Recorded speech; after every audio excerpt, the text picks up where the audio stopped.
So inclusion matters, and that means people need to see themselves in the work that you do. So if you do, and if you're a marketer, or if you are a person that has a business, or your job is to sell anything, it's important for you to think about creating ways that people can see themselves using your product, see themselves in your advertising, making sure that wherever you can, you're elevating voices and not suppressing them, so that people can feel heard and seen.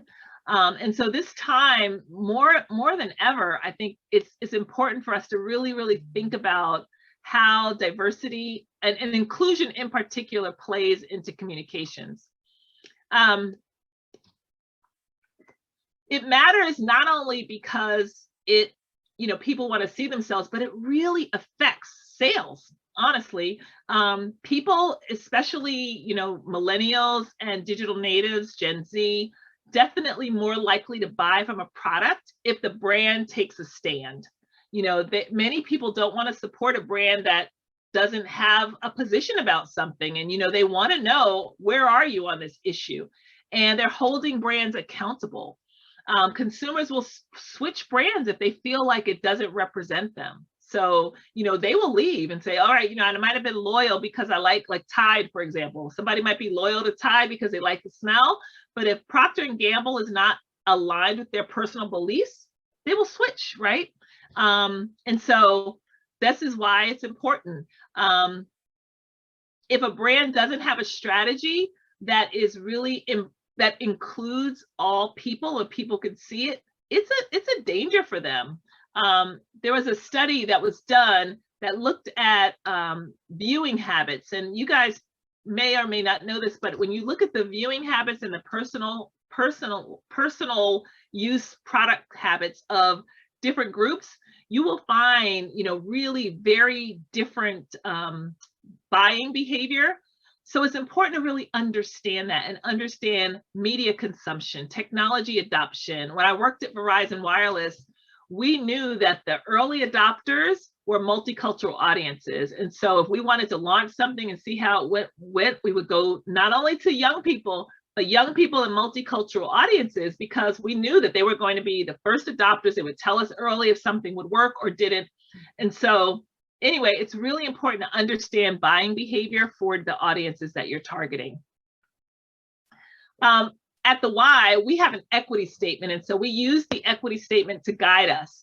And in your work, I would encourage you to try to think about what you use as your guiding light for how you make decisions. Having an equity statement where we say we are going to be committed to equity and justice, and committed to marginalized communities, it allows us to check ourselves, because we can go back and always say, are we aligned to our values? Are we aligned to our equity statement? Without that guiding light, or that guiding document or statement, it makes it really hard to make changes across. So if you are starting on this journey, my goal, my guidance to you would be to create some sort of a statement that really represents who you want to be.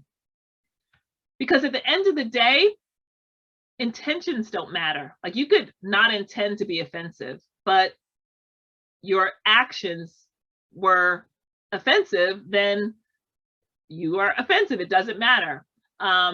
There are so many organizations that have made mistakes along the way because, and they said, oh, we didn't have intention to do that, but they did.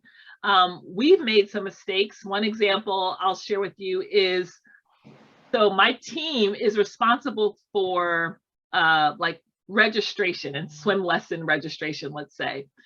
Parents love swim lessons for their kids, right? And they usually fill up really fast.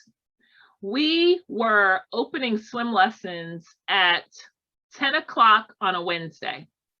And we had done this, we weren't really intentional about what time we opened swim lessons. We just opened them and said, okay, it's open at 10 o'clock on a Wednesday. People would sign them and they fill up just like that. Well, I got a letter last year. A woman said, she called out our equity statement. She said, in your equity statement, you say that you will support marginalized communities. Well, I'm marginalized because I work and my kid can never get into swim lessons because I'm at work when you open registration, and when I get home, it's full. And it was like I got hit by a truck. I just was like, oh, because my intentions were not to do that, right? Of course, I would never want to do something that would have a negative impact on someone.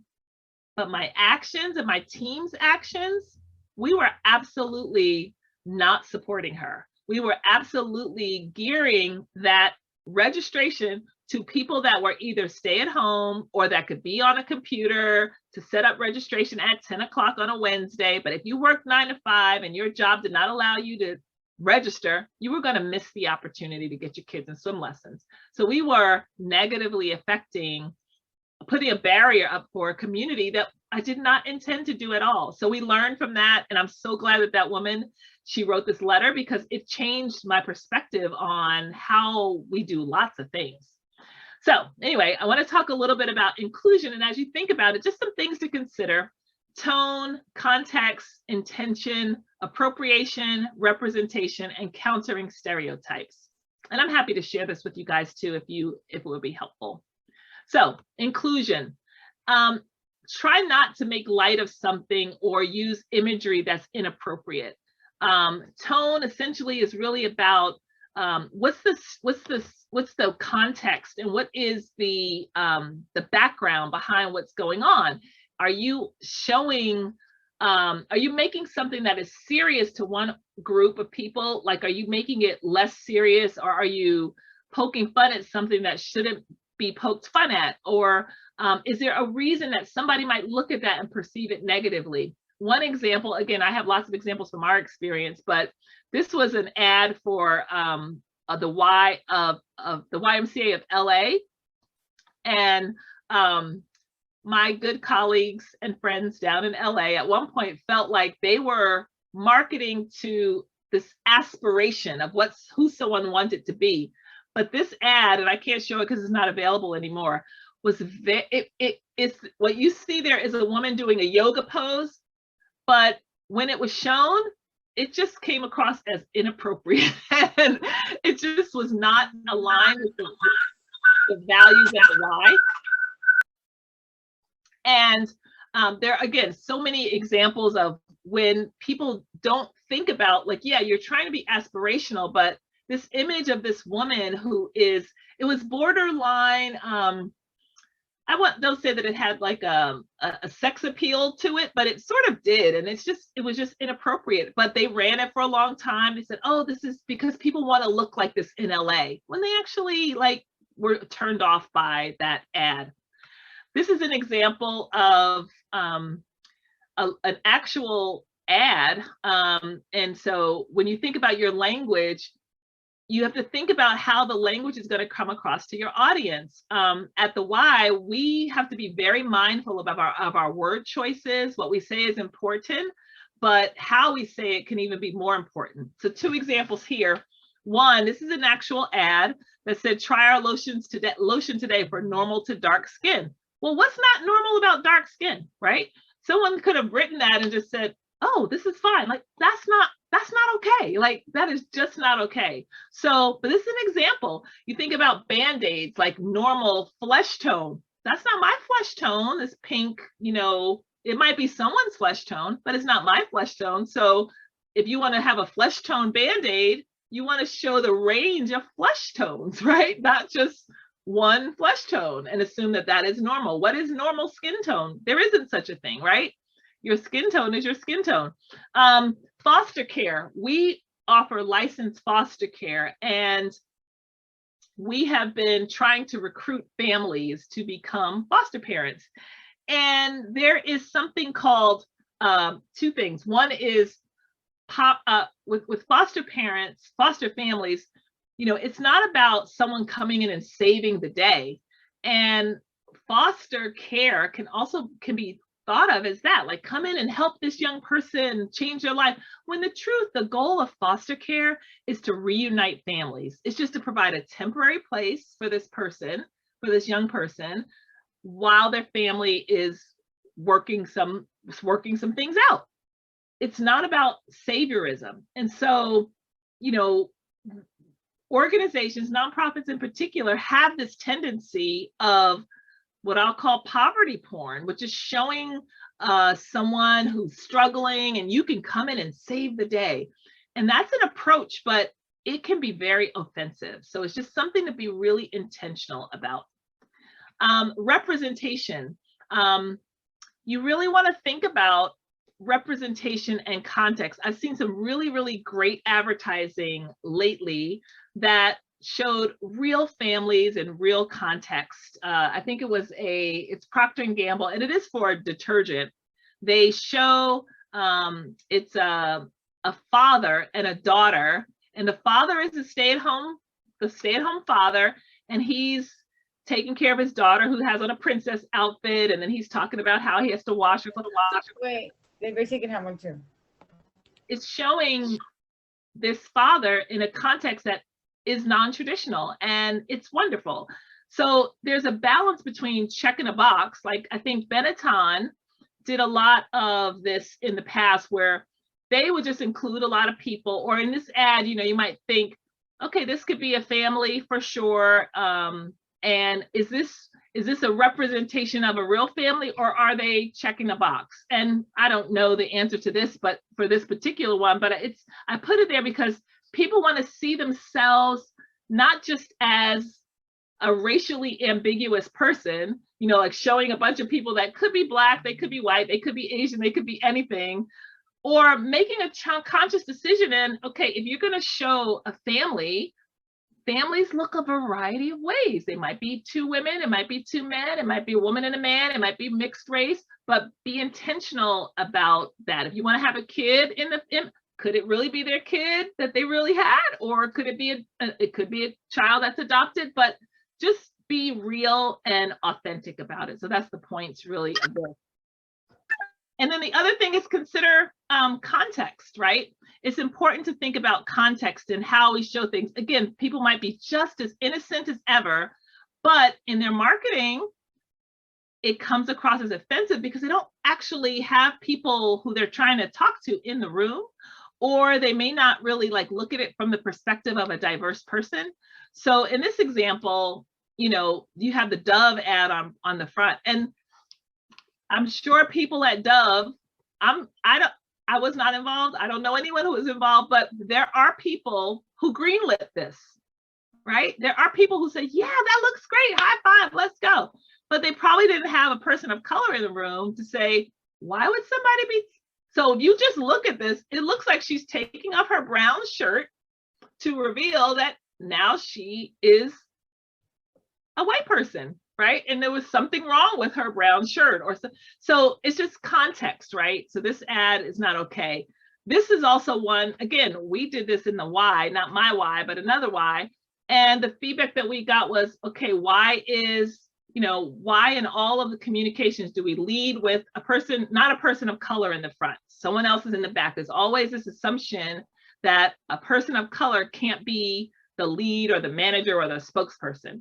And so it's just, again, opportunities for, as you grow in your career, as you think about the roles that you want to have, just think about, context. Think about, are you, is there saviorism? Is it, if you're doing a fundraising campaign, is it always the kids of color that are in the fundraising campaigns? Here's another thought too.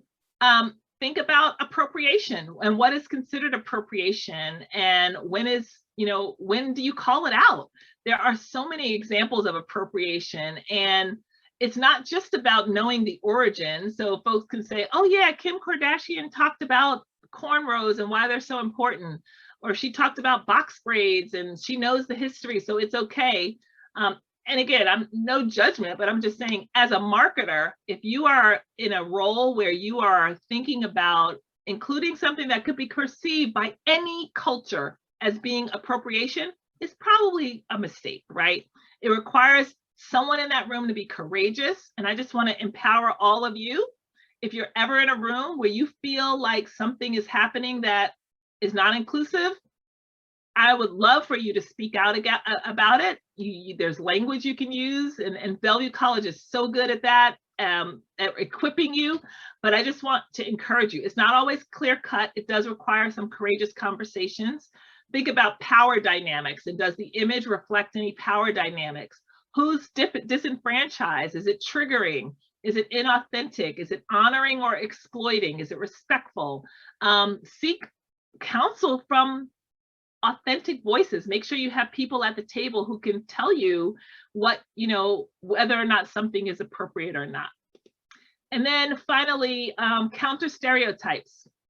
Just something to think about with stereotypes. We try to do this at the Y often, and countering stereotypes means essentially going against a standard image to represent an oversimplified opinion or uncritical judgment. So for example, this example of training, this is an ad that you would see in one of our Ys. And this gentleman might not look like the typical person that you would have in a Zumba class, for example, but he's a person that would be in one of our Zumba classes. So we want to represent him. We want to also think about, this is an example here of a fundraising campaign. Well, many people, when they do fundraising campaigns, they might not show a person that might be counter to what they might think of, or swim lessons and lifeguards.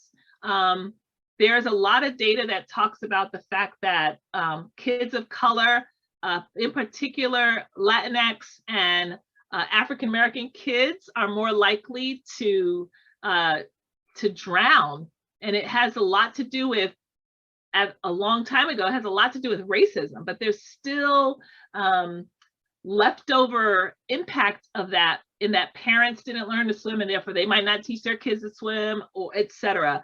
And so we try to counter those stereotypes and always show, kids of color who are lifeguards, or kids of color who are learning to swim. And so my point is, there's lots of opportunities to honor and to counter stereotypes by images, by language, because it matters. It really, really matters. And the biggest example of why it matters is kids are watching. There's a whole host of other reasons too, in that you definitely don't want to negatively impact communities. And again, an organization like the Y, where we are all about lifting up and building communities, it's really important for us. But I love this image. This is a little girl. Her name is Parker. And this image became really popular. She went to view this image, and someone snapped a picture of her taking a look at Michelle Obama. And she now has a book, actually, and it's very adorable. I think it's Parker Goes to the White House or something like that. But this little girl is seeing this image of someone who could be her one day. It's representation, and it matters, because now she can imagine herself as being First Lady one day, or who knows. And so as we think about marketing, the role of marketing and communications, yes, marketing is about driving revenue and helping to support a brand. But there's another component to this that is like, you're the stewards for your audience. And if your audience is, if you work in a brand that has a product that goes across lots of different audiences, your goal is to understand your audience and make sure that they're represented. Make sure that you are honoring them. Make sure that in your marketing, you're not doing anything that would have a negative impact on